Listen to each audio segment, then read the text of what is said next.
Welcome to Fringe Spirit, Not Your Love and Light podcast. On this episode, we are going to get into shapeshifters. And I don't just mean the pleasant version, the fun version, the version that is, I'm in a meditation and I am shape-shifting into a bird or a fish or a butterfly or whatever the case may be. Not that kind. I'm talking about the external kind. Those that are shape-shifting into other beings and causing confusion in who you are connecting with. Okay, so this is for people who are beginning to channel or do any sort of readings or connect with their spirit guides or someone else's spirit guides or interdimensional beings or elementals or any of these types of things. You're connecting with any sort of being, right? So something that people do not seem to talk about enough is shapeshifters and discernment, because the two things really go hand in hand. If you do not have proper discernment, it is nearly impossible for you to gauge what it is that you're connecting with. And a lot of times we decide to open our crown, open our third eye, and I want to start connecting with my spirit guides.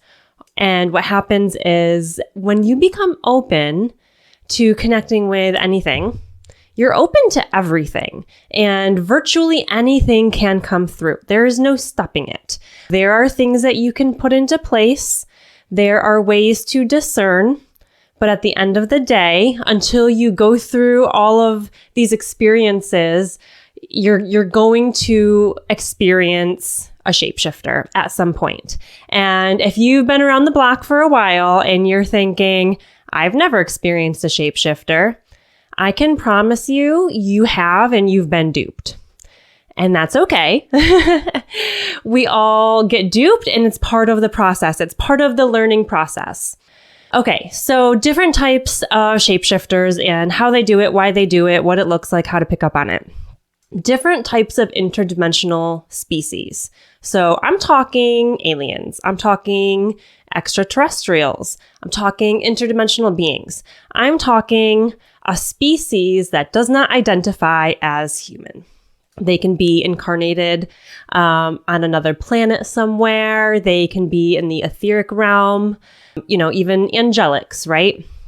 So oftentimes things of a lower vibration, which are things that most of the time we don't want to interact with. There are many exceptions, such as healing and things like that. But oftentimes, especially when you're new to connecting with these things, you will experience some sort of fuckery. And what do I mean by fuckery? What I mean is you think you're connecting with your spirit guide, but you're connecting with something darker. Or you think you're connecting with your cosmic soul family, maybe a Sirian, maybe a Pleiadian. And it, has an appearance, if you're clairvoyant, it has an appearance that matches maybe photos that you've seen or descriptions that you've heard. Or they're colorful and bright, so you assume, yeah, this makes sense. Or maybe you're more clairaudient and you are hearing them more than you're seeing them. And they're saying, I am your Pleiadian soul family. There are species that are more on the darker end of the spectrum, more on the self-serving end of the spectrum. And oftentimes they are not going to present as themselves. They're going to present as someone else. They're going to make themselves appear as an angelic being. They are going to make themselves appear as your Pleiadian or Sirian soul family. Or, they are going to almost blame, they're going to show you things and almost in a way to blame another species. There are a lot of species out there that interact with humanity, have interacted with humanity, have any sort of stake in what's happening here on planet Earth.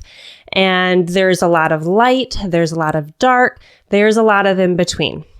And there absolutely are multiple species that are more on the self-serving, darker end who will try and blame other species for things that are happening. They may show you scenes of something that happened and, essentially throwing another species under the bus. And it's not actually that species. It might actually be them. So there are situations like that. Then we have our dark entities. Again, it is a very, very, very common thing. Dark entities are everywhere. Darker, lower vibrational beings that dwell within the planet, the Earth here, are everywhere, and it's impossible to avoid them. And again, this is another thing that they will do. They will present as maybe a loved one who has passed. Maybe your grandma just passed away and you were super, super close with your grandma. And so a darker entity of some sort that basically just wants to fuck with you. They will present themselves as your grandma because you have such an emotional attachment to grandma that as soon as you see her in your mind's eye or you hear her clairaudiently, or you're using a pendulum or some other tool and you receive grandma, because you're so emotionally attached and because you're so excited, you don't even think to necessarily question it right away. You just dive in and you start asking questions, and you're maybe not picking up on some of the subtle red flags that this is not grandma, right? So these dark entities often will do this, especially at the very beginning of your spiritual journey. Especially because, and this is, absolutely something that I have done, so I have learned from experience, when you begin and you're using tools. So you're using dowsing rods, you're using tarot cards, oracle cards, pendulums. You're using these external tools to communicate with spirit. Typically, that's how a lot of us start because it's easy, right? They're tools for a reason. However, in my opinion, we're not intended to always use tools, right? We want to connect within our heart space in an ideal world. Tools are great. Tools are something you can add to your discernment list, but relying on them without necessarily having discernment or questioning it can lead to connecting with things that you're not intending to connect with.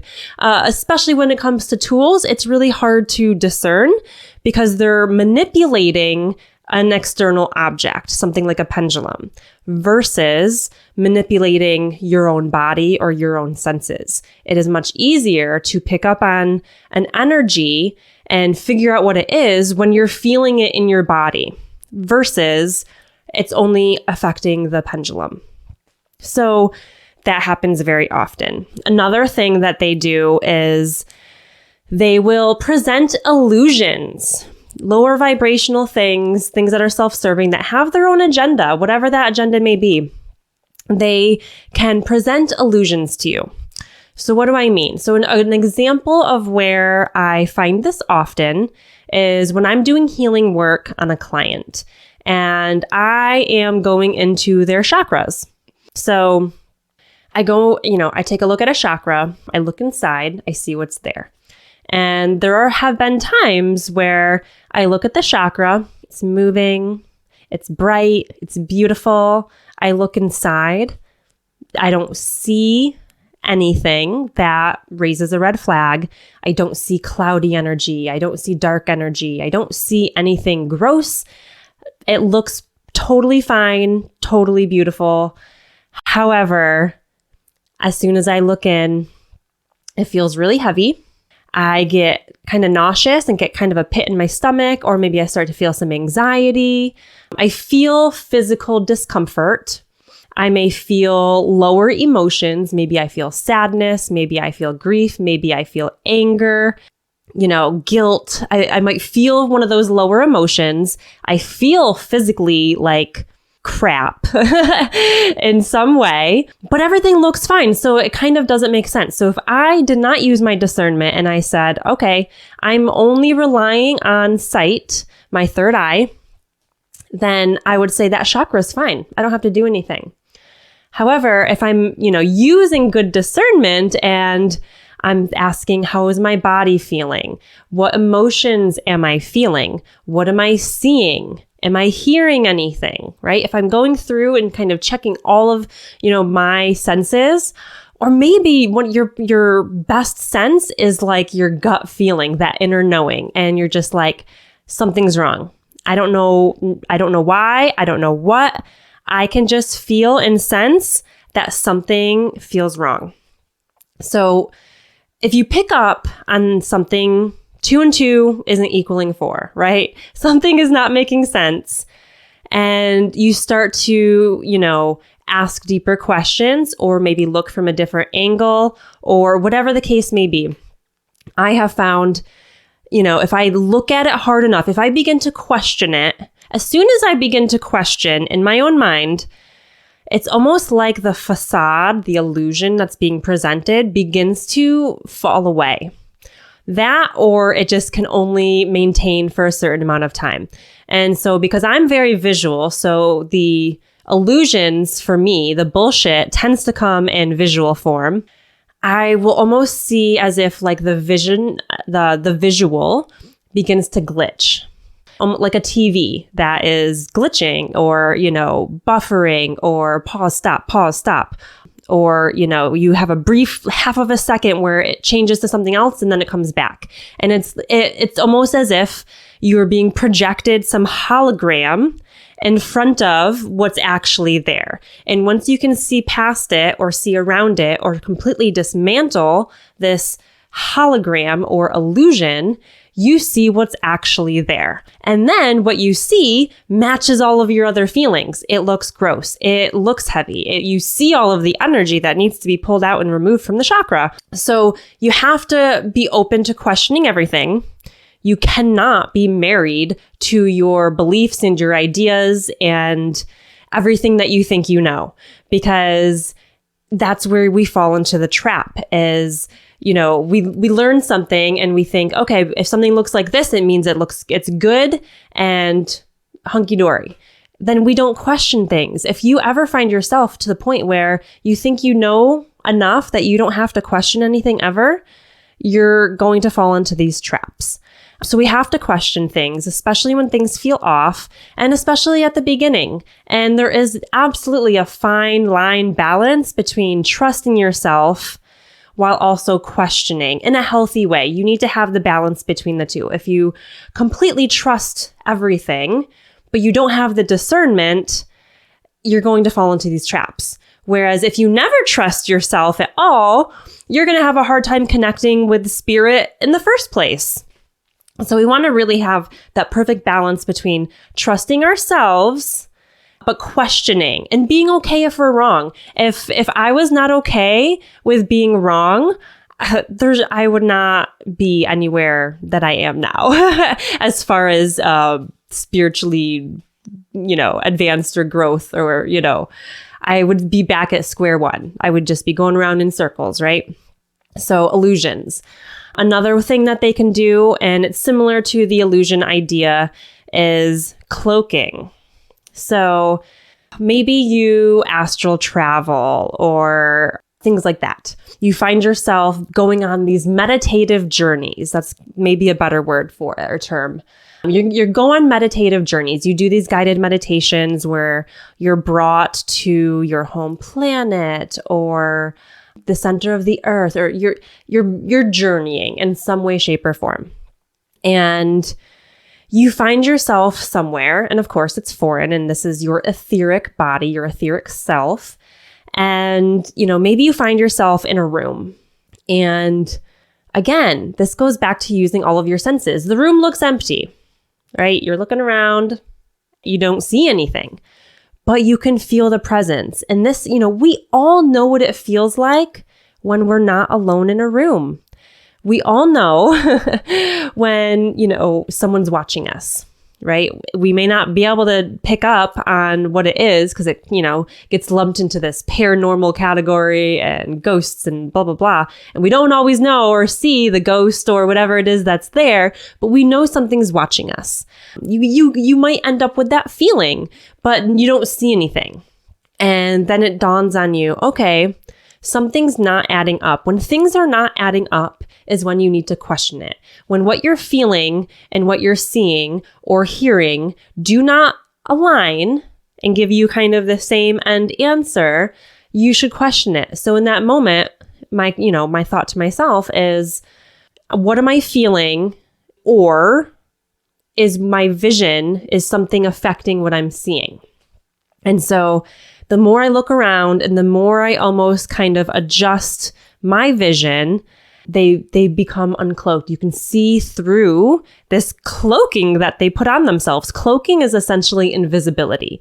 Most beings can do this. We can do this. When you go on these journeys or anything like that, you can cloak yourself so that things cannot see you.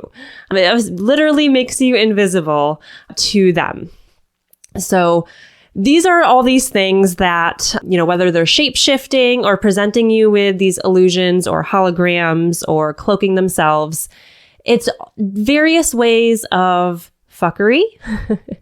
And we need to learn how to pick up on these things, because what ends up happening if you're not picking up on these things is you think that you've been talking to a spirit guide for a year, and this, you're listening to everything the spirit guide tells you, but the spirit guide is actually an entity.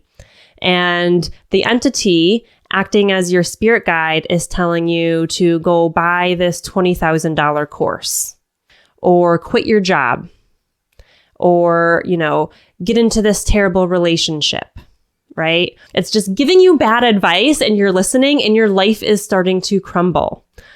So we really need to pick up on these things. So a big part of this is discernment, and I will absolutely do a whole other episode on discernment alone. But what is discernment, first of all? Just as a broad thing, because I remember when I, entered this world, everyone talked about discernment, the word, but nobody ever talked about what discernment was or how to develop it. So I heard it, knew I needed to have it, but didn't know what it was, didn't know how to develop it, use it, create it, anything. So discernment, in my sort of definition or perception, is it's utilizing things that we're perceiving through our senses, right? Through my eyes, through my third eye, through my ears, through my clairaudience, through my sense of smell, through my sense of taste, both metaphysically and physically, through my sense of touch, through my emotions and feelings and physical sensations and knowings, right? Every moment of every day, we are perceiving the world around us. We're perceiving the physical world, and we become really good at it because we've been doing it since birth, right? We've learned that when I see this item in front of me, I'm holding a pen. I've learned that it's a pen because over time I have seen people use it and they write with it. I've learned that this is the color blue through my perception and my learning and my experiences. And it's almost like we're learning all of the same things that we've learned using our physical senses, but with our metaphysical senses, with the metaphysical world, with the etheric world, with these other dimensions that we are connecting within. So it utilizes our ability to perceive with our past experiences, what we've learned, and presenting, what does this mean to me? What does this mean? By using all of this stuff and almost analyzing it in a way, more in an objective way, right? And that is how we are developing our discernment. So part of developing discernment also involves releasing the ego. The ego is such a big block to our discernment. So our ego is essentially our human. So if our higher self is the culmination of all of our other lifetimes and incarnations, and our ego is more so our human, right? In a quick, easy to digest way. Our ego is designed to keep us safe. Our ego is a lot of our programming as well. So to our ego, to our programming, safety means we don't change. We don't want to learn new things. We want to live in our own little bubble that feels safe and familiar. We don't really want to question things. We don't really need to grow. Our ego just wants us to survive, to be alive, to be fed, to be clothed, to make it through the day, right? So if we're operating too much in a place of ego, it's going to be very difficult to develop the discernment because our ego is very limited. Our ego is very closed-minded. Our ego is based in bias. So we need to let go of some of our biases in order to develop good discernment. So for example, if as a child you were attacked by a dog, then naturally it's going to create a fear of dogs, where, every time you see a dog, you have a reaction, your chest gets tight and maybe you tense up and fear takes over. You don't like dogs. You have created an association with dogs that dogs are bad because one dog hurt you in the past. Very natural, very human thing to do. That is your ego has created that for you to keep you safe from getting attacked by a dog in the future.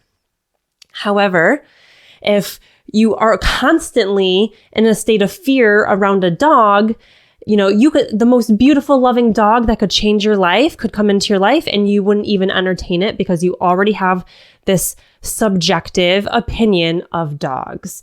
So our subjective opinions of things kind of have to go out the door a little bit. And for example, so now to kind of translate that into the metaphysical world.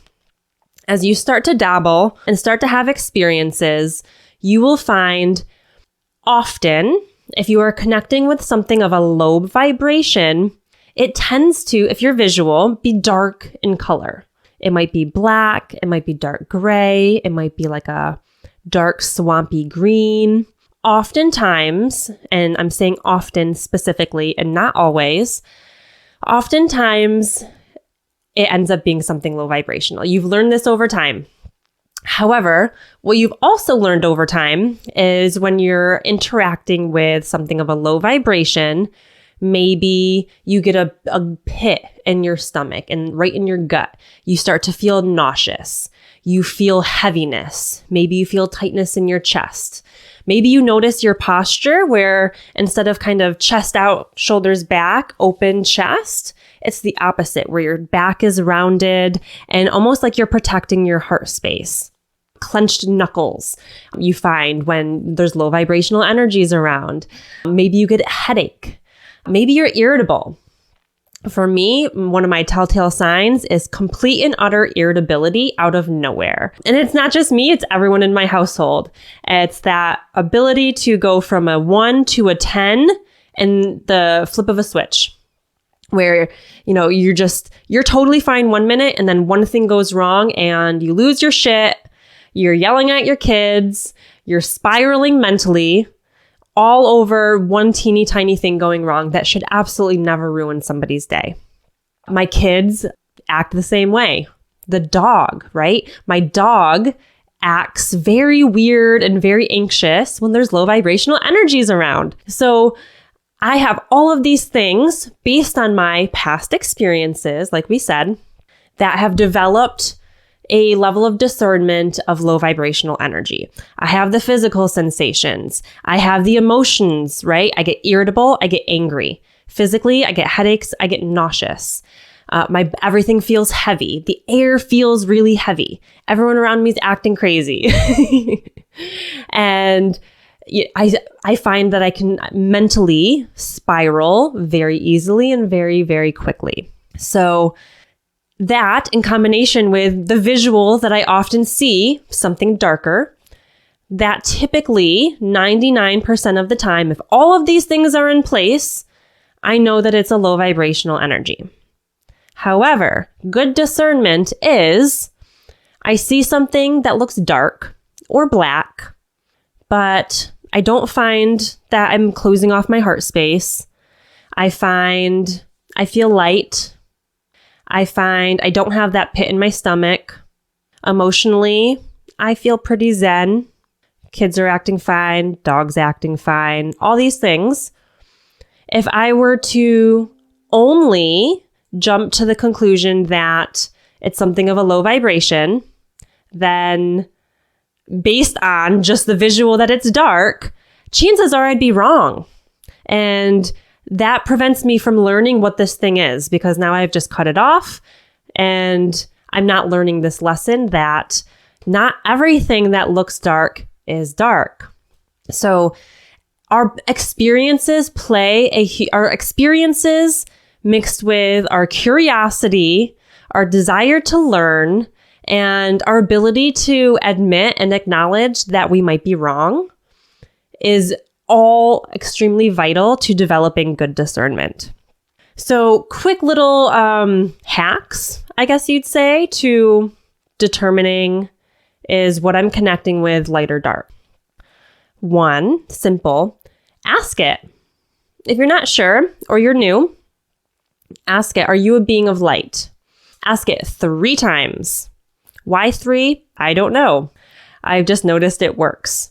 There have been absolutely times where something presents to me. A lot of times things go straight to angelic, right? So if I see something that looks angelic, which, is just bright, beaming white light often in like a silhouette of kind of a humanesque type of being. And angelic will often feel loving, feel light, will feel amazing. And if I see that visual and right off the bat, I don't feel the love, and not necessarily that I feel pit in my stomach or feel irritable right away, but it doesn't necessarily match right away, I will question it. And maybe it absolutely is an angelic or some other being of light, but maybe not. So it never hurts to question. And it's not you questioning yourself or not trusting yourself, right? Don't confuse curiosity and the desire to question with trusting of yourself, right? How do you trust yourself? You trust yourself by developing good discernment. And that way you know that you can trust yourself. If you don't have things in place, check boxes and things that mean this, and based on your experiences, you can't have the discernment, and how it does make it very difficult to trust yourself. So do not confuse questioning with trusting yourself. So in this example, I see this being, it looks pretty angelic, but maybe it's not radiating love. I'll ask, are you a being of light? Are you a being of light? Are you a being of light? Right? For whatever reason, 3 times really helps. And oftentimes, if it is not light, by that 3rd time, it just leaves. It's gone. So that's hack number 1. Hack number 2, very similar. Same idea. Ask to see its true form. If I'm seeing something and it doesn't match what I'm feeling or what my gut is telling me, I would like to see your true form. Again, ask 3 times. And by the 3rd time, if it is not what it is presenting to be, it will often either leave, just be gone, or it will change its form and it will maybe look like something kind of dark or gnarly or creepy or weird or not what it was, right? Okay, use all of your senses. Number 3, make sure you are using all of your senses. So like all of these examples of discernment, don't just use your eyes or your 3rd eye, right? Don't just use your clairvoyance, right? Start honing your other clairs. Maybe you're very dominant in one, and that's fine and that's great, but you have to start developing the others. You have to use all of your energy centers, all of your chakras, right? How does it feel in your heart space, right? If you are connecting with something and you go through each of your chakras and ask yourself, how does this make me feel in my root chakra? How does this make me feel in my sacral chakra? How does this make me feel in my solar plexus, right? And you go through all of them, it will answer a lot of questions for you. You might feel discomfort there. You might get a flash of a visual. You might hear some frequencies that are maybe really high or really low. You have to use all of your senses, your sense of touch, your sense of taste, your sense of smell, your hearing, your seeing, your gut feeling, your emotions, your physical body. You have to use as many of those as you can in order to develop good discernment. So number 3, use all of your senses. Number 4, what information is being shared with you? Question that. If you are connecting with a spirit guide, or you think you're connecting with a spirit guide, and they are just telling you what to do, they're feeling very bossy, and you have not developed a relationship with this spirit guide where you know and you've told them, I want you to boss me around and tell me what to do. Your spirit guides are there to help you and guide you to stay aligned with what you've contracted for yourself. They're not here to bully you. They're not here to tell you what to do, what's right or wrong. If you ask them, they may, but they're not going to necessarily, typically, again, nothing's black and white. They're typically not going to tell you right and wrong and you must do XYZ. They're not going to just give you unsolicited advice, typically. So like, are they just constantly telling you what to do? Again, are they saying the only way to fulfill your purpose and to find happiness is to spend $20,000 on this program? Right? Does that feel in alignment? Does that resonate? Does that feel good? Are they promoting fear? If they are only sharing stuff with you that puts you in a place of fear, they're probably not, you might want to question things. They may not be who they say they are. If they're only showing you maybe like what seem like prophetic visions of, apocalyptic type events, right? Could it be real? Could it be part of your purpose? Could there be a reason for it? Sure. Could also be that they're promoting fear. Why? Because low vibrational beings feed on fear. If anything is trying to put you in a place of fear, you should question that, because your higher self, your spirit guides, your soul family, these loving beings, Jesus, ascended masters, angels, they don't want you to be in a place of fear. They are never going to promote fear. Number 3, with, what's being told to you does it resonate? What they're sharing with you, the information that they're giving you, does it resonate? Or does it just doesn't click, right? And so what does it mean for something to resonate? Again, that's something you build over time. It could just be that gut feeling of, I know that this is right. This feels right. It can be an emotion that rushes over you that's just like loving and accepting, and you're like, this feels right. It could be a physical sensation. It could be, those chills that most people get, that warm chill. Someone says something and you're like, ooh, chills, right? That's often a sign of something resonating. So does it resonate, what they're telling you? And then is it coming from a place of love? The information being given to you, there should be some sort of reason behind it, right? And it should be coming from a place of love. It should not be coming, again, promoting fear. If you really connect with your heart space, that will help to guide you with, is this aligned, right? If you let the energy from them into your heart space, if what they're giving you energetically is from a place of love, your heart space will be open to accepting it. If it's not, then again, you might want to question it, because if your heart space is love and they're coming from love, those energies will merge and it will feel wonderful and beautiful. If it's from a low vibration and it comes to try and meet your high vibration, they don't mix, they don't mesh, and they will not connect. So if it's coming from a place of love. So when you go into connecting with any sort of being, some tips to keep in mind. Number 1, intention, right? What is the intention of connecting with, whatever, whoever? My intentions are, I am open to connecting with my spirit guide and only my spirit guide. My intentions are of connecting with something of a high vibration, things like that. State out loud in your mind, write it down, whatever, your intentions going into this space. You get to choose what's happening. You have the power here. Do not let anything or anyone think that you are not in control and you don't have the power of what's happening in your energetic space and in your energetic body and aura and all of that. So have a clear intention. Clear your space. Number 2, clear your home, clear your space.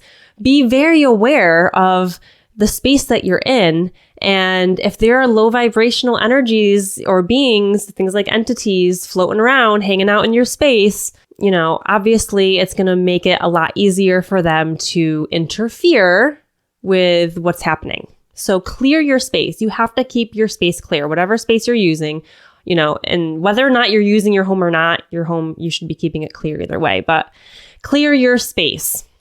Number 3, you want to be coming from a high vibration. This is Law of Attraction 101. Like vibration attracts like vibration. So if you are having a shitty day, if you're in a bad mood, if everything is going wrong and you're just in a piss poor mood, you're in pity party mode, you're self-loathing, you're pissed off, you're angry, your vibration has taken a dip, which is fine. We all have bad days, but that is not the time to go connect with other things. If you are coming from a low place and you are going to connect with a spirit guide, especially when you're like, I just need this guidance right now. You're so attached to needing an answer or needing a connection or needing something to make you feel good. It doesn't matter what comes through. You're just going to be so grateful for whatever it is because you're so attached to receiving an answer. However, because you're coming from a low vibration, you're more likely to attract something of a low vibration. Number 4. If you're a ritual person, use ritual. What does that mean? It means whatever it means to you, right? It could be lighting some candles. It could be using some sage or Palo Santo or incense. It could be using crystals or setting up a crystal grid or a crystal grid around you and sitting, in a space. It could be using things like salt, if you're drawn to things more in, the witchcraft type realm, right? If you have some sort of ritual that calls to you, use it, right? Because that is number 1, the intention that's anchoring that intention into your physical world and your physical realm, and it's enhancing it, right? It's making that intention bigger and more potent and more powerful. So if you feel called to any sort of ritual, maybe it's just using an oil. This oil is my protective oil. This oil opens my third eye. This oil keeps me safe. This oil allows for good discernment. This oil makes me have a high vibration. Whatever the fuck, whatever it means to you and does for you, go with it. Number 5, call in backup. So underutilized. We have a team. We have angels. We have all of these things and all of these beings that can help us, right?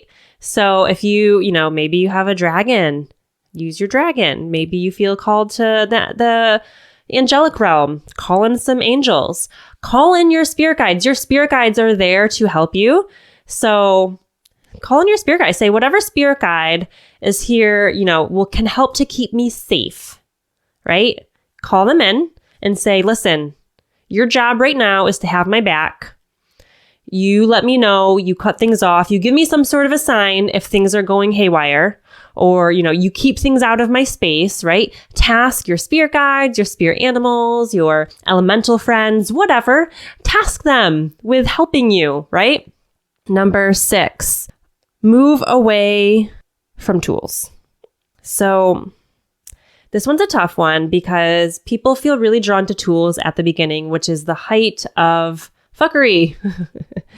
And because we're not confident in our abilities yet, maybe we haven't honed our abilities yet, or we don't believe that we have abilities yet, which we all do. Or maybe you just feel like you want to dabble, and to you it sounds easy to dabble with a pendulum or with cards, right? The problem with dabbling with these external tools, like I had said, is it's harder to use all of your senses. You can't necessarily ask, how is this affecting my physical body? Because it's not manipulating your physical body. It's manipulating this tool.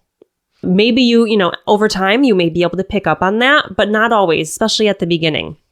It is harder to use all of your senses to discern if you're using a third-party tool. So do not find yourself having an attachment to your pendulum or to your cards. And there's nothing wrong with using them. Don't be attached. Again, follow all these steps and make sure you clear the energy from them. And if they're acting weird, again, use your discernment. So as an example, I was using a pendulum for a while at the beginning of my journey, and I was getting fucked with. I absolutely was talking to things that were not what they claimed to be.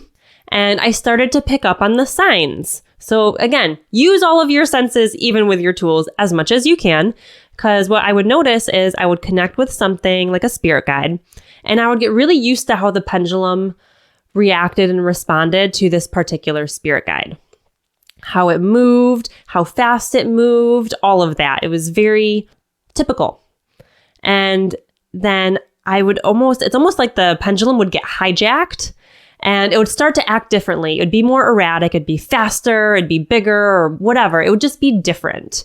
But what I started to notice is the moment that something else came onto the pendulum and it was, quote unquote hijacked, it would kind of do like a little bounce. Like, you've got your pendulum at the bottom and the chain or string or whatever it is attached, and then you're holding onto it up here. The chain or the string, that's whatever's attaching to, the stone at the bottom, it would start to almost vibrate. And that was my telltale sign. Okay, something else just hopped on here. So use your discernment even more with tools, but don't rely on tools, and know that tools are a stepping stone to using your abilities more within yourself and within your body, using your clairs and things like that. And then last but not least, accept the lesson and the experience for what it is. You're not going to develop amazing discernment without getting fucked with. It's part of the experience. You learn by falling on your face. You learn by doing things wrong. You learn by, listening to things that are not the right things, right? And this goes back to the ego has to step aside. If you're going to be doing anything in the spiritual realm, you have to set the ego to the side, because things are going to change. Your beliefs, what you believe to be true is going to change and evolve over time. It's just the nature of the beast. And, if I was so attached to this being that I'm connecting with my pendulum as being my spirit guide, and I ignored all the red flags, the inconsistencies, I'd get inconsistent answers. If I ignored all those things because I didn't want to be wrong, because I was so attached to being right that this was my spirit guide, and whether it was an embarrassment or, just ego, like whatever it is, I was too afraid of being wrong. I would probably still be having conversations with my pendulum with dark entities. So you have to be okay with being wrong, and you have to know and accept that this experience is teaching you a lesson. So if you have a really shitty experience with something of a low vibration, do not let it deter you. It happens to all of us. And if you recognize it, I guarantee you, you're leaps and bounds beyond a lot of other people that won't even acknowledge the existence of some of these darker things. So it's part of the process. It is absolutely part of the process. So don't get discouraged. Don't get deterred. Say, awesome, this experience is helping me learn and grow, and I'm one step closer to having badass discernment and, kicking ass and all the things, right? So be aware, use proper discernment, trust yourself, but also use discernment and question everything, and, be open to all possibilities and to learning and growing and changing your beliefs. And you will be better for it. All right. Closing it out. And I hope you all have a lovely day, and talk to you next time. Bye-bye.